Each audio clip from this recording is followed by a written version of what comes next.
Plaintiff Louisa Hamal is suing her former friend Melissa Florido for the balance due on a car. Louisa says the defendant thinks all men want her and all women are jealous of her. And Melissa says it's true. In fact, Melissa says she's writing a book about how to break a man's heart. She's countersuing for emotional distress because she says the plaintiff got her fired from her job. All rise. The Honorable Judge Jeanine Pirro presiding. You may be seated. Louisa Hamal is suing her former friend for the balance due on a car, and Melissa Florido is countersuing her former friend for emotional distress. How are you today? Hi, Your Honor. Well, anyway, we're here today because me and Melissa, we used to be the best of friends for many years now. How old are you guys? I'm 24. How old 26. are you? Okay. So you're the best of friends. Why are you in court? Yeah. We used to do everything together. Go shopping, go dancing, salsa clubs, whatever, you know? We used to even do our groceries together. Recently, I found out otherwise. She's nothing but a liar, the most conceited person ever on this earth. Yeah. And a con artist. You're right. Okay. I am conceited. You have to be. Otherwise, you get scum. Scum. Yeah, the bottom of the barrel. That's what you're used to, but not me. This girl. How long were you guys friends? We've known each other for like 10 years, but we really started getting close about 4 years ago. All right, go ahead, Louisa. She thinks all men want her and all women are jealous of her, okay? Because it's true. Melissa, please. Yeah, you have to act like that. Sure. Okay, that's why you're single. She uses all men. And are you married? She wants to use men. No.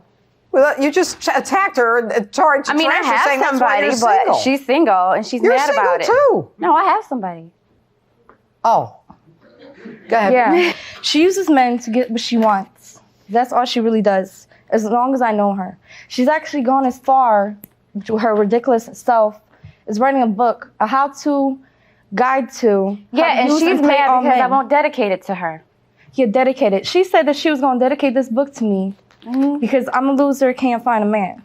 First off, the worst. What is that? This is the Heartbreaker Handbook, How to Break a Player's Heart. Yeah. Okay, I wrote this book because this is dedicated to all the girls out there who are tired of being taken advantage of and fed up and ready to just take back what is ours and break a player's heart, break their little simple heart because they deserve it. And in this book is advice. It tells you how to do it, how to be smart about it. And she's mad because I wouldn't dedicate it to her because I told her, I'm sorry, I can't dedicate it to stupid hoes. Sorry. Because if you're a hoe, you can't get any respect. How can you ask for respect if you don't give it? How can you play somebody and you're getting played yourself? So I'm sorry, I can't dedicate it to her. You just said she's single, so who's playing her? Because she'll go out with a guy for like 2 days and then they dump her. Okay. Go ahead, Louisa. Which is funny, she's writing this book because every relationship she's been in so far are back to back. And in the end result, the guy's always left her. And another thing, I'm glad I'm not her. I'm very much glad I'm not her because I'm not the one that can't breathe and can't live without a guy. Oh, yes, I can. I can breathe fine. Yeah, okay, sure. I'm a single mom. I don't need to do that. Not only am I a single mom, I'm an only child, okay? I do whatever I gotta do, and that's it. Because out here in this world, truly, I'm alone. And that's that. I don't live with your parents. So what? And who do you don't even have any real bills. You don't know what it is to struggle. Please. You just pay what? Your alcohol every week? And what are you supposed to do? Leave people in debt all your life? That was very enjoyable. Now, why are you here? Okay. I'm here because she owes me $1,600 for a car balance. She came to me, I don't know, it was around April, crying and begging, let me get this car for me because I recently got a new car around January. So I'm like, all right, Melissa, you really want to do this? At first, I didn't want to because I know her past. She got commitment issues. She then went through 3 cars within the 3 years I known her. Commitments to cars or guys? Commitments to guys and cars. She can't stay nowhere in one spot. You know what I mean? Anyway, so I'm like, okay, I'm going to do it. You know, I trust her. She's my girl. Everybody else told me, don't do this. Lisa, don't do it. Whatever. I'm like, all right, but I did it. So in April, she got the car. We had an agreement. 5 months down the road, after July, she disappeared. MIA. I'm calling everything. Melissa, please. And then on top of that, I try to be nice when I call. So I'm like thinking, because if I curse her out, you know, she's going to hang up or she's going to change her number. How am I going to get in contact with her? Do you have any kind of promissory note regarding this loan? Yeah, we made the contract. This is the original because we got it notarized. All right. I, Melissa Florido, agree to purchase a 2004 Dodge Stratus from Louisa. Total amount of $4,000. I agreed to pay a down payment of $500. I agree to pay Louisa bi-weekly minimum payment of $170 until payment is paid in full for a total of $4,000. I agree to purchase car as is to fix any problems with the car without deferring my payments as stated. We both agree to these terms. Melissa, Louisa, and notarized. Yeah. Mm-hmm. And one thing. Yes? Mm-hmm. I have the same copy. Good. And it was for 30. Well, the reason it's $1,600 is because there was a few things wrong with it she would have to fix. So on top of that, I tried to be even more nicer, and I'm like, listen, I'm gonna cut you $500. So that's why. But we never changed the contract. That's why it's only $1,600 right now. All right. So now it's $1,600. Yeah. Let me ask you a question. If the defendant is so horrific and such a snob, why were you friends with her, and why did you sell her the car? I can never say no to friends, I guess. That's my problem. All right, Melissa, let's hear your side. Okay, Your Honor. Basically, this case is all about jealousy. Okay? I can wear a garbage bag and look good in it. If she wore it, she looked like she lived in it. Okay? I'm a Coca-Cola bottle. She's a 2-liter. All she wants is attention. She would tell people that she looks like Anna Nicole Smith. Anna Nicole? Yes.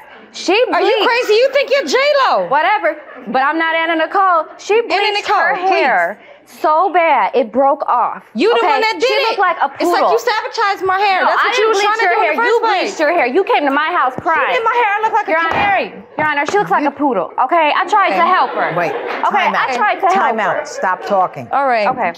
I take offense at that statement. I know a poodle I am probably the do too. owner of 2 And that's beautiful a cute poodles. one. And that's not a These bad are my poodle. poodles. There is nothing What? wrong with looking like a poodle. Not like that one. You would take it back if it looked like that. You would take it back to the store if it looked like that. I think they're beautiful. They are beautiful. Thank you. That was a good answer. They are. All right. But anyway, like I was saying, okay, being friends with her, it was hard because she's a big drinker. She's been drinking since she was 11. Okay? When we would go out to the clubs, she would always go to the club with no money and use me to get guys to buy her drinks. She would tell guys it's her birthday. I told her, I said, hello? We go to the same club every weekend. How can it be your birthday every weekend? Every weekend. You know what? She sounds like the player that you want her to be. No, because guys would laugh at her. They would laugh at me. I told her, you need to do your hair. You need to upgrade if you want to go out with me. You can't go around looking like that, looking like you just came out of a dumpster. You know, I was a really good friend to her.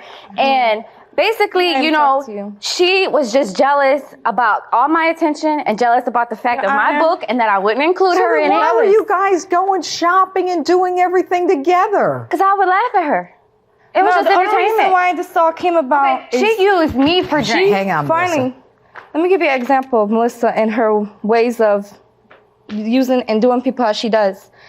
She left this one guy in debt. She was with him. They moved into a condo, nice area. All of a sudden, she met the new one, left the guy in debt, $1,600 rent that they were supposed to split. I got bored with him. And then she did that to me. You know what I'm saying? Later on. Okay. All right. So. No, Your Honor. Okay. Let me ask you a question. Who's publishing your book? Let me see that book. I'm going to get it published when I'm done with it. Do you have a publisher? Not I'm yet? going to find one. Not yet? It's a great book. It'll even fit in your little purse The and answer to everything. the question is not yet? Not yet. Not yet. The Heartbreaker Handbook, How to Break a Player's Heart, Melissa Florido. This book is dedicated to all the girls around the world who are tired and fed up with being taken advantage of. It's time to take back what's ours. Revenge. Hell hath no fury than a woman scorned. The Bible.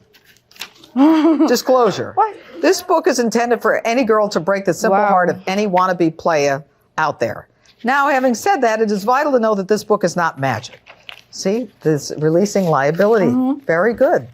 Who are the players? Here are a few examples. Do you have boyfriends in there? No, just guys that's always in the club. Guys who need their hearts broken. Mr. Big Shot. We've all seen him, ladies. He stands with too much confidence. Acts so cool. Sounds like you. Very confident, very cool. No? That's good, though. Mr. Pussycat. You know the type. He says he wants to be with you, but he acts another way. He checks his phone constantly, keeps it on vibrate. He only comes to your house. He really won't let you into his life. Oh, this is very nice. One more little rule. Do not break the heart of any sweet guy. They do not deserve it. So you do have a heart. All the guys she broke in Hold on, I were think nice. this is very interesting. There is a rule to follow. Do not share this book with any known hoes, skanks, sluts. They have messed up the game. How they get... Oh my God. Okay, Melissa, you bought the car. Why aren't you paying her for the car? Because, when I got the car, I was paying the payments on time, okay? Yeah. But the thing was, like I was saying about her drinking, we would go out to the club every weekend, and I was always the driver, okay? I told her, I said, I'm tired of driving Miss Daisy to the Piggly Wiggly every weekend. I want to drink too. I want to be a passenger. I said, so listen, one weekend I'll drive us to the club. The next weekend you drive. Let's alternate, because I'm tired of being the driver. I feel like I was being used. She agreed to it, but then she would already come to my house already drunk. So I'm like, well, you can't drive. So I don't even know where you live. So how is that? No, yes, you would. You would come to my house, my old house. And the only reason why drunk. we don't talk no more is because of your man now. Because you know he controls you, and that's the only reason why we don't talk. And then I know he told you. Finger, okay? Yeah, sure. And he's the one that told you not to pay no more. But anyway. Okay. But we got into it because of the drinking. I let you guys go. You ran to the edge of the cliff. Now, why don't you want to pay her? She called my job, for about 7 days straight, cussing me out when I wasn't even there. Why are you not paying her? Because she made me lose my job. She called my job. Did you call her job? No, Stop talking. Did you call her job? Your Honor, no, I didn't. Look I at used to call her every day. Or not even every day. I used to call her on her cell phone. Melissa, please call me back. Please, I really need this money. So you called the boss to talk to her? Never. Yes. I never talked to her boss. Do you have a statement from your boss? No, I don't. Do you have an indication as to why you were fired? No, but I know that's what they told me that helped. But you don't have proof of that. Ladies, I've heard enough. The issue is whether or not... Stop talking. The issue is whether or not the defendant owes the plaintiff money for a car that she bought from her, as well as signing a promissory note on the terms of how she was going to pay for the car. Now, there is no question that the defendant owes the plaintiff money. And there is also no question that the defendant is in possession of the vehicle. And she bought it as is. And so at the end of the day, the issue is whether or not the defendant has to pay. Defendant says, I don't have to pay her because she harassed me and she caused me to lose my job. But she has no evidence indicating that the plaintiff caused you to lose your job. So at the end of the day, the player has to pay the plaintiff $1,600. So ordered.